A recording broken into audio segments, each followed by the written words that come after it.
Just as we've discussed the evolution of makeup and prosthetics and costuming, we're also experiencing an evolution of visual effects and technology, kind of like Star Trek. So, Jason, you are getting to work with a fancy new augmented reality wall on Discovery Season 4, which is a first contact for you behind the scenes. So, first of all, can you explain what that is to people who may not know and how it's factored into your VFX workflow?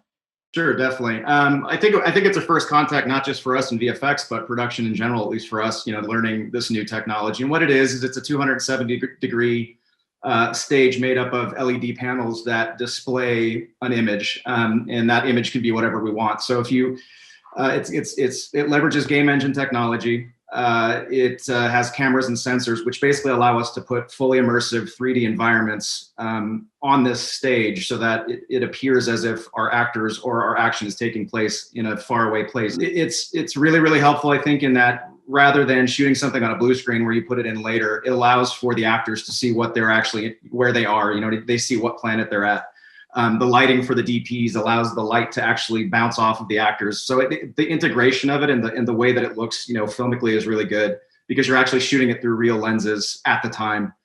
Everybody on this call will know that if we have this AR environment, there may be something that affects the way that the light bounces off of the makeup or a costume or any of those things, or for the art department, what the floor may do reflectively with this surface. And so it really requires even more departmental communication because everybody needs to sort of work within this space that's entirely virtual up until probably the time that you get to test and shoot it. And so that's sort of a new paradigm for everybody.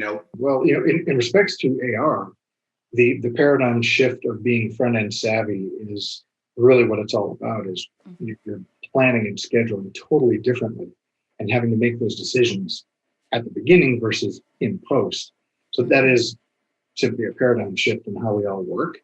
And so you have to be respectful of the other departments and the technology so that you are designing towards an end result that is manageable. For me, my job is easy as a designer. I can make things so complex with just the stroke of a brush and a pain in the butt for James when it's like, okay, now how do we sculpt that practically now? Well, thank you so much. Right.